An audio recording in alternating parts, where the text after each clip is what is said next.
Hello everyone, so I'm Volkinaxe, a furry YouTuber here in New Zealand.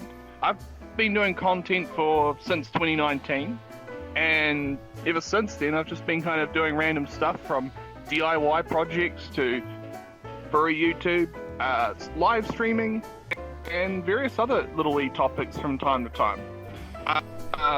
I've been this adorable dragon with now a skunk tail. I recently decided to add to my Sona. And been around for a while. I think that's about it, really. Blah. Welcome to Askast, the show where we ask the question, cast our lines, then cast it onto YouTube for your viewing eyes. Here's your host, Drackgoon. Greetings and salutations. We have a green dragon with a skunk tail. Can't forget the fluffiness. So with your little introduction, you're a YouTuber per such, yes? How long have you been doing that? Yes, I've been doing that since 2019. And I've kind of changed a bit. Like, for instance, I make content ranging from DIY projects such as electronics, fursuit making, 3D printing, the list goes on. I have also been working on a few 3D print models that people can download for free on printables, and then I also have been working on custom stuff for people, such as some people ask for things to be made and they'll get a few bucks for it. Oh, I got a gumboot. So I've been working on that, and I occasionally will 3D print things for people. I'll occasionally also make all kinds of things. Likewise, I do dealer's dens at furcons and will sell stuff at them. It could be anything from fursuit parts to 3D objects. The list goes on and on. I've made quite a lot. Sometimes it can be as basic of a thing as little wee nose rings that go on fursuits, to more extravagant things like entire fursuit heads. I've even made a protogen head, which I'm planning on. I've already got in the works a protogen head design that's designed to be 3D printed. That uses as little skill as possible for an end user to make. Well, got something else now. Yeah, the one without electronics, yes? Yes. Well, one with no requirement to programming. Yeah. Is the best way to put it. So, the idea is these devices are designed to be easy to make, easy to build, just simple. And you'll be... you don't have to know... And you'll be selling that in your dealers then when you're doing... And also... Right? Yes. Is there some kind of online shop you have? No, so I actually do dealers' dens, which are locally held at furcons over here in New Zealand. One of the furcons that happens every so often is called Furcons NZ. They have a couple different furcons. There's one that's held up in Auckland, and they are held every year. We've got two furcons over here now. One of them is held up in Auckland, and one's held near Wellington. And they've been doing pretty good for themselves, actually. We had the last furcon we had over 300 attendees. In Wellington? That's an impressive number for a furcon our size. No, in Auckland. Auckland. Oh, man. Which is the highest, which is one of the higher up in the north. But there's one in Wellington, which is pretty much the capital of New Zealand. Yeah. But yeah, it's been pretty good. So, do you have fun in Wellington?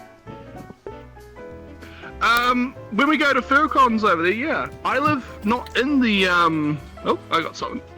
I live in the South Island today, but I will travel over from the South Island to the North Island to go to these furcons. Yes. Yeah. So, would you say you're having a whale of a time? I guess so. Yeah. I do enjoy DIY projects. Like, for instance, I'm working on something at the moment. So a lot of the old camcorders and all that use tapes, like VCRs and all that, they're normally thrown out. But they're otherwise decent equipment. They just need a way to capture the video from them and turn it into something most people can use, which is, digital. And I have already purchased the parts. I'm just waiting for them to be shipped to me. It's still in transit, essentially. To be able to use these old cameras. And I think it's a real important thing to be able to take our old equipment and upcycle it so that it can still be used. Building up a huge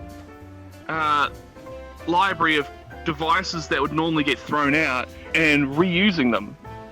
And teaching others how to as well. It's been a bit of a learning experience for me. I've got 2 of these old cameras.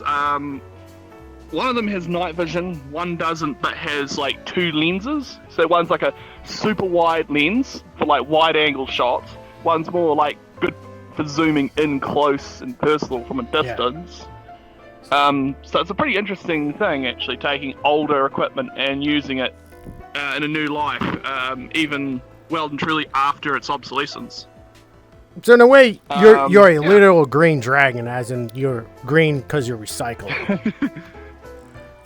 I guess so, and I do enjoy it. It's quite a lot of fun taking equipment that would otherwise get thrown out and then just using it again. That's a big one. Ooh, look at that. Salmon.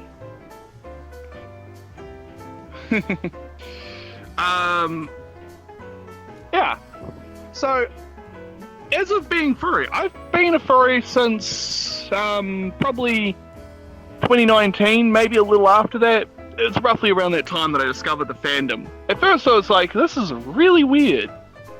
But at the same time, I was curious to learn more about it. What makes it, what it is. Why is it so big? And it's just a sense of community, a place to share ideas, and it's just a sense of being able to be part of something that gives people a purpose. It can be as simple as just being able to throw my ideas out to other people and enjoy the feedback. I have been mainly interested in all kinds of different parts of our fandom. Obviously VR has been one of the big ones. It has become so big that when you think about it, we have now created such a big community in VR chat that we were able to, it's so small, it's tinier than the hook. It's a tiny one. Yeah. I'm glad that we've gotten so good at our community. And one of the things I do love has been the creativity both around our art and fursuits in general. Like, when fursuits were first, designed, they were very simple, they were very basic, they didn't look the best. But now people have gotten so good, and there's so much new technology. 3D printing, for example, has opened up a huge, that's a big one, ability for us to 3D print entire fursuit heads, which is a project that I'm working on at the moment as well, down the line, is I'm wanting to find a few people who are willing to make a design for a few different types of fursuit heads. So, like an otter, dragon, some kind of canine one that can be used for, like, fox, wolf, dog. And essentially be able to have it as a fursuit head design that can be 3D printed. And understandably, it's a lot of work to have these models made. Normally, they're paid for. You have to pay for these models. I want to have them so that they're free to for anyone to use. You don't need an account to download them. They're just a freely made design you can able to just download and use how you wish. I want stuff to be open source for the community and the fandom at large. So what I might end up doing, it's a little wee piranha. Oh yeah. I might end up buying or more as paying for someone to do the 3D modeling work, because I'm not the best at it. Like, I can make basic models. I can make some pretty basic stuff that does the job. But I need to pay for someone to do this sort of stuff that's more complex, more dedicated. Yeah. And I'm going to end up probably getting a few heads commissioned at some point once I've got the chance to, and have these models available for people to use. Ooh, that's a big one. Yeah. But yeah, I definitely plan on getting a whole bunch of things for that down the line. Mainly wanting everything to be open source so that anyone can use it how they choose. I like the idea of not having to fuss about who owns what rights. I want everything to be just simple, easy to use. It's just, there for people to, and if someone maybe like has an idea, they can add to it. And I would love to see someone make an idea of mine even better. Like, I love seeing people add to something. It adds to the story of something. Yeah, so our community's been the amazing thing that I've been enjoying and being part of. Because you like the sharing aspect, the way I see it. Yes, I love that aspect. It has been a big help for me, and I like to give it back to this community. That's really nice of you. Yeah, I do believe that over time things will get better. It's just a matter of us all pitching together to help. It might not seem like much at first, but every small amount helps in a community. Over here, one of the Furcons raised money to help our community. Most cons over in the US, what the heck? That's a jellyfish. Yep.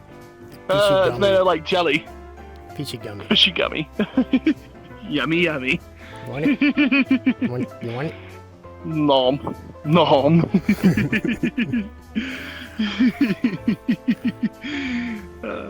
So yeah, I do enjoy seeing the ability to be able to share amongst our community. I think over the course of the next few decades, if we all pitch a small amount together, like anything you can think of. But yeah, our community has been fundraising to help new furs, young furs, get into the fandom. One of the things that they are doing is they're making these like little camps for young furs. So they've got a nice little safe place to be. They don't have to, be in the bigger cons made for a more mature audience, to say the least. It gives them their own place. They can be kids. They can, have fun. And this con is also planning to help them make their own fursuits. Imagine someone who's getting into this fandom, you got another one, wow. Make a whole candy bag. And I do really wish to get to see this, because imagine a kid getting into the fandom and then not only getting to go to a camp with other furs about their age and make some new friends and all the rest. I love the idea that they can able to also make art and make fursuits. Like, imagine getting the ability to, like, make a fursuit at that age. That'd be like a dream come true for some kids. Yeah. Especially those who doesn't amazing. have the know-how. Exactly. And I really do want to see this come true. Like, there are a lot of talented fursuit makers out there. And seeing even more of them has always been, a big thing. Having more fursuit makers around. It helps not only for new furs, new people, or just people in general looking for a fursuit. It also helps with the cost, because it will mean that there's less demand for the fursuits if there's more makers out there. And I want to see, when someone designs something, that it's a freely open idea, that people can easily just, you can go and get it. Wow. You can go, oh, how did you make this? Here's the whole entire file list of all the parts I used and how I sized everything. I want to see more open source when available. This fandom deserves that. That leads to a good question. that I just came up with. Not part of my list, but Go on. what if it became mainstream and marketable, the furry fandom, like big company? Well, I don't think it's the same way as, say, for instance, you can market a idea like, for instance, just gaming or anime in the same way, because everyone's Sona is a unique thing. Yeah. It's a unique idea. So it's a lot more harder for a corporation to grab around the idea that everything's custom made and has to be made exactly to order to fit a person, not only both in body shape and size, but also in the idea that everyone's unique. So it makes corporations... It makes it really hard for a corporation to get their foot in the door, and the best way to put it is, the last time some companies tried to step their foot in the door, normally they get kind of kicked out, because, you know, they do something greedy or something silly, and everyone, you know, backlashes and pushes them out. And our fandom's pretty quick to point out problems.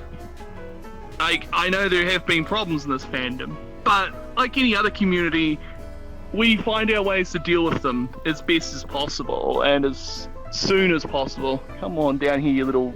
Here you are, you little rascal. It's a tiny little... something. Put you in your next pizza. Yeah. But yeah, I do think that over time there will be large fursuit making, kind of like a union almost is a way to describe it. They might work together to create stuff. But at the same time, yeah, it's a kind of a double-edged sword. You get some large companies that don't seem to mind us and are okay. A while ago, I saw an advertisement. I don't see them that often these days because of ad block. But I end up buying only a few things every so often. But one of the things I've seen advertisements for was this ice pack vest that was made for keeping people cool when they're doing their jobs. And one thing was fursuiters. Like, there are companies that just make stuff that our fandom occasionally uses. But our fandom's kind of independent in a sort of way. We kind of like to make our own things in many cases. So another thing would be dino masks. You've seen a lot of younger furs and some other furs making those dino masks or raptor masks into fursuit heads, which is an impressive feat in its own right. So you see a lot of commercialization in certain areas, but in others it still requires a lot of work to make these things custom for people. Yeah. Yeah. There's quite a lot of dino masks I've noticed. Yeah, I think they're pretty cool. That, and those. And for anyone who has one. That I'm going to call it a Aryan mask, because you see like a half mask, like, just covers the eyes. The half mask. Yeah, Yeah. I think they're more Therian in design. Therian, Those are. yes. I've seen those around. Yeah. Yeah. Which in my opinion, it's not exactly part of the fandom, but kind of like some people see it as like a far-off branch of the fandom. Yeah. Is the best way I can describe it. Some people who associate with being furry may somewhat associate with it, but it's not exactly the same thing. Yeah. But yeah, there's lots of things like that when it comes to this fandom. There are a lot of little kind of like, the best way to describe this fandom is it's a big tree, where things kind of branch out. You've got kind of like a core trunk, which is things like fursuiting, artists, musicians, all that sort of stuff kind of is in the center of it. Then it branches out into various other things that can technically be related to it. And yeah, it gets kind of a little bit hard sometimes, but yeah, our fandom is kind of, it's just a big family tree. And then we've got all the different species and all the different characters that people design, or have, yeah. So how many fursuits do you have? Currently only two. Two. One of them is my dragon fursuit head, which, that's an older fursuit head I got.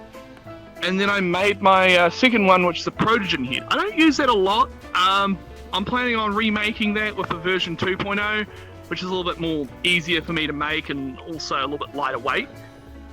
I'm going to sell off version 1 once I made version 2. Yeah. I might sell it off at the next FurCon I go to, and see how that goes. There are a lot of people out there who love Photogen heads, but yeah, my first head was handmade by me. I don't normally use it anymore, but I do keep it. It was a cheap head base off of AliExpress of all places. AliExpress. I wouldn't say it's anything. Yeah, I wouldn't say it's anything that good. I can always send you a photo of it so you can show the audience later on. But yeah, it was just to start off, and I took it to my first ever con. Yeah, like, if you don't have that much skills, always just make a couple things that are simple. There are a lot of fursuit making tutorials online that show you how to make, real cool stuff with just basic materials, foam, faux fur, and all that. Yeah, there are various places you can get it from. There's actual, legit fursuit maker supply centers out there. If you're looking for stuff that's real high quality, I'd say start off with some cheap fur just to get yourself used to using this material. Hand stitching is not easy, but is cheap. A basic sewing machine is always a good tool if you can get one. Find one that you find that has decent reviews around other fursuit makers. There's lots of communities, groups that will be able to show you what fursuit materials to use and what sewing machines and other things are decent quality for fur, because some things will just get jammed up on fur. It just won't work. Yeah, I would say your first try of a fursuit head is a bit more best to say cuter than my first fursuit head, because mine's more of a Halloween based, because it's skull base. This one has a forehead. Oh yeah. Yeah. It'll be like the comparisons like here and there. So. Yeah. I think it's kind of interesting seeing what other people have created over time, and you always start off basic and rough, and then you get better and refined over time. You learn from where you come from, and you learn a few basic things from your mistakes and where things didn't quite look right. Yeah. But yeah, with my fursuits, I'm kind of happy with them at the moment. I am planning on getting some more new fursuit head down the line. Then I'm going to refurbish the current one that I've got, as that one's a fairly decent head base. It's just the third head wasn't good by the maker. It was just, it's a bit of a mess. Wasn't stitched, it was glued. Which, if you're a new fursuit maker, that's understandable. I'd say keep practicing. Yeah. There's a lot of makers out there, though, and there are different ways of doing it. It's just a matter of, how it looks afterwards. Like, if you manage to glue something together and it looks absolutely good, and it's real good quality, go for it. You got a shark. I got another piranha. Baby shark. Yeah. Oh, yeah. Anything else you got? Yes. What is your target audience when you do your YouTube? Well, I kind of am a bit of an open book when it comes to a few basic things. I'm a bit of a DIYer, as well as being a furry, so it kind of crosses some boundaries. Like, it kind of crosses into two different groups that kind of exist next to each other. Like, for instance, DIY community. There are a lot of people who enjoy doing various electronics and basic projects and simple things. Then you got people who are more like me, who are furry. So it kind of goes into this area where being a furry is more part of it, I guess. So it is kind of a crossover, a couple things. Yeah, my target audience has been kind of furry DIY stuff. Yeah. What inspired you to make your content? I guess I just saw other YouTubers that were in a similar field of mine that were DIYing, and some of them were furry, but I didn't see something that was like both. And I guess that kind of sparked off like an idea of like, might as well do this. Like, it started off as a very basic thing where I was just kind of vlogging at first, but then kind of went more into the furry side after a while, and learned more about the community and how to do stuff, how you make things.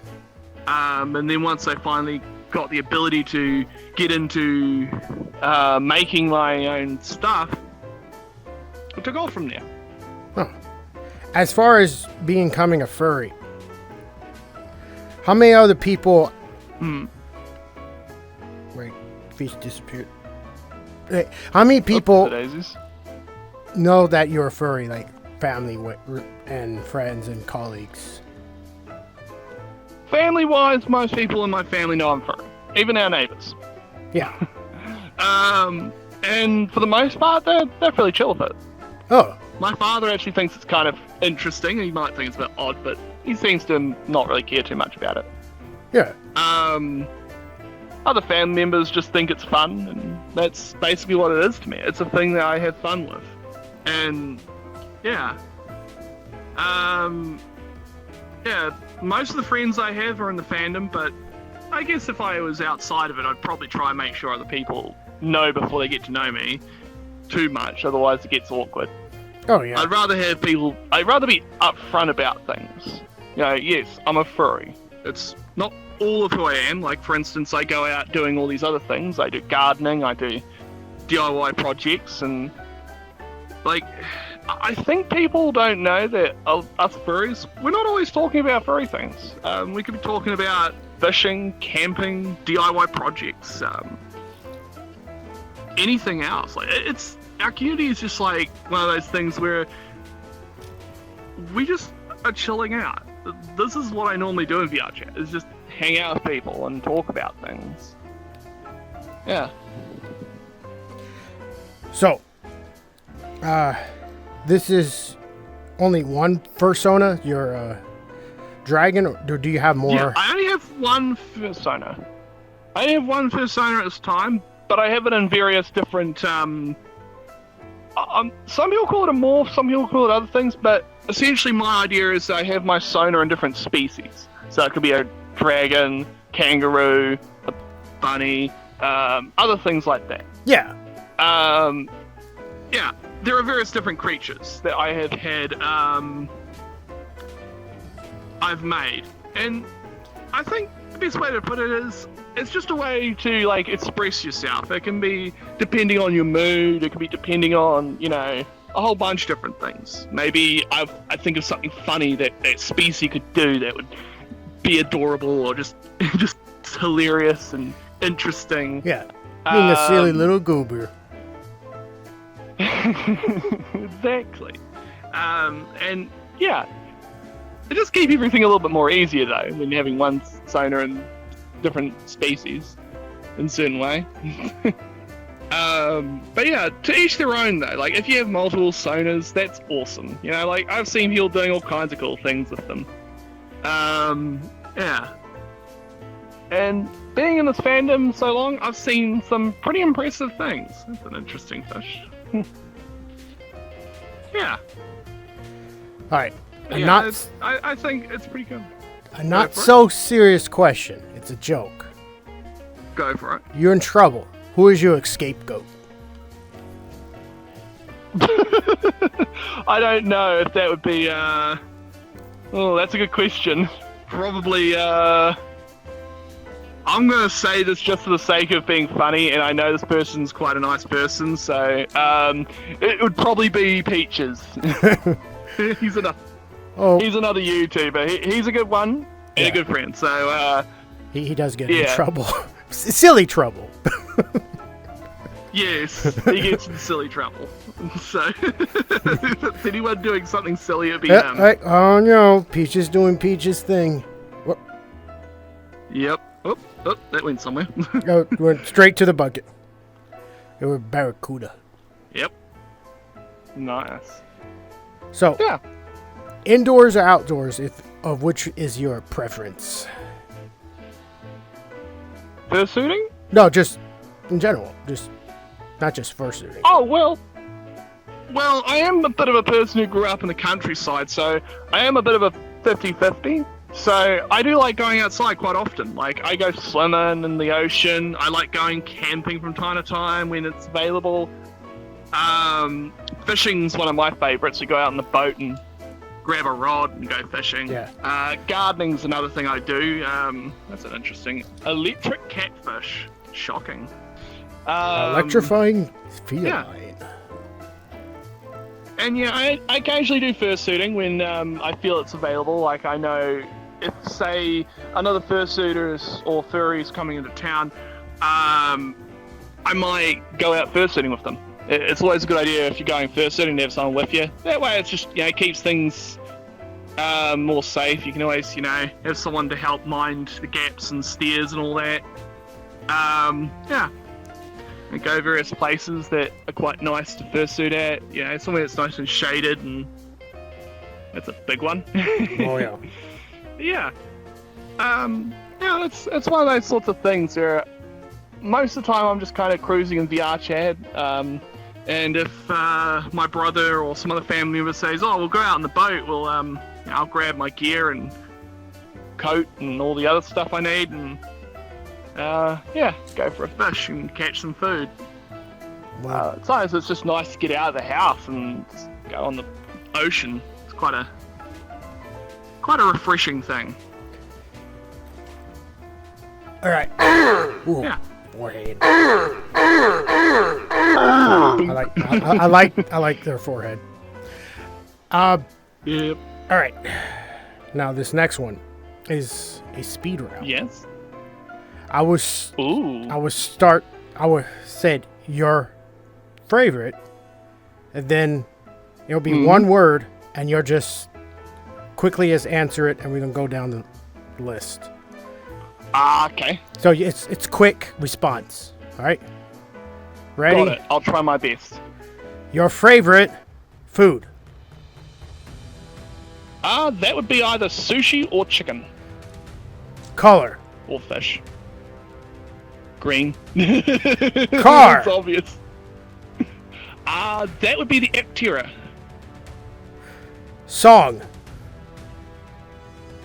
Ooh, you've got me on a good one there. That would either be one of my favorites. Would have to be either Melody or something. I can't pronounce it properly. From the Fat Rat. God. That's one of my favorites. Animal?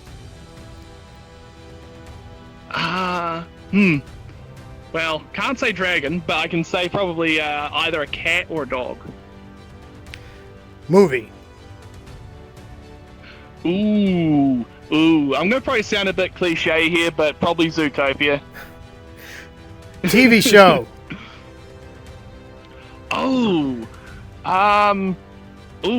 That's a good one. Has anyone ever watched, and this is gonna sound like a bit of a funny one,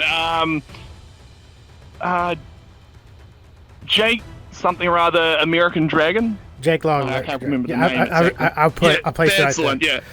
Video game? Yeah. Borderlands. Streamer? Borderlands 2. Streamers at the moment, I haven't watched many, but I'd probably have to say, out of the top of my head, for at least the YouTube streaming, was probably going to have to be either, the only one I actually watched recently has probably been Peaches. He's been streaming quite often. Oh my god, there's a lot of backlog, but I'd have to say my favourite YouTuber, and this is also a friend over here in New Zealand, has to be someone by the name Milkshake Skunkette. And there we go. It went a bit longer, but it was good. You kind of went over with the TV show. I try to keep it as short as possible. I know, it's good. At least you answered, because you know what you want. It's just, you have too many flavored ice cream.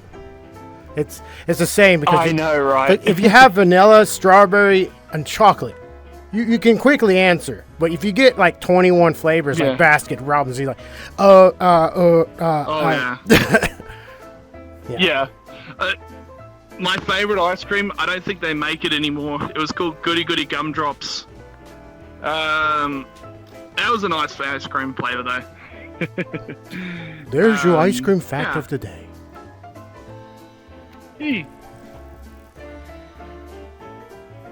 Oh, well. I still like myself a basic boysenberry, though. They're pretty nice. Yeah. So, I hope you got got a nice world to pick for our next part. Actually, I for- have a whole for the bunch time- of worlds, but let me... For the time Yes. being, I'm going to drown myself.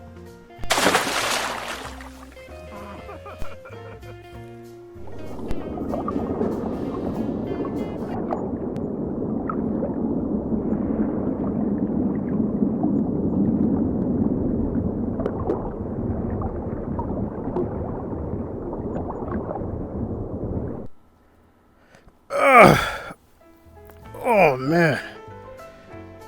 Well, that was a contrast. So, what makes you pick this world? Well, this one is a world created by someone by the name Antiheat, and Antiheat's apartment.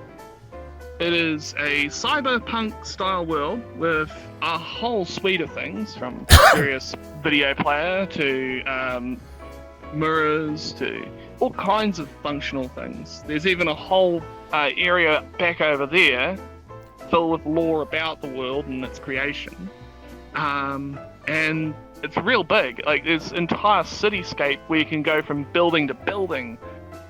And it's got a beautiful amount of lighting to it. It's got a lot of contrasts. And it's beautiful overall, and it's impressive how much is fitted in here. I've actually talked to Antiheat a couple times. Yeah. They're an amazing individual. And they've done a great job on this world. I think it's a great option for a place where you want to hang out with a whole bunch of friends. It is a little bit taxing on my GPU, but I normally will cope with it as long as most people's avatars aren't too heavy. Yeah. It's a lot of fun. Yeah, I know. Anything else? I've actually been here a few times myself. This is one of those first time you go to VR and it's like, hey, what is your friend doing there? Like, and you go check it out. It's like, oh wow, that's interesting. It's like it's a really good hangout place. But Exactly. it's Yeah. quite relaxing. I really like this world, so I know of this. Awesome. Yeah. Yeah. That's always a classic to come here and just hang out with friends and all that. Yeah. Anything else you can think of? Besides that, on how we're gonna end this is that if there's any good quotes that you like that you live by, or something of that you like to share with everyone. Okay. Well, I say live life to the best of your ability. Have fun with what you can do with the little that you do have, and make some good friends along the way. All right. And 3 shout-outs. Well, my 3 shout-outs will go to both this amazing person here, who's been a great friend of mine. Second, we'd probably go out to my partner, Too Crazy, who has been an absolutely amazing person to me. And also the third will go out to Milkshake Skunkette, who has been an amazing fur over here in New Zealand as well. Thank you to all of these people. In that note. Until next time. Yeah. Bye-bye. Bye-bye! I'm not gonna lie. That's kind of crit. That's kind of. Not gonna lie. Not gonna lie. Not gonna lie. Not gonna lie. Not gonna lie. Not gonna lie. Not gonna lie.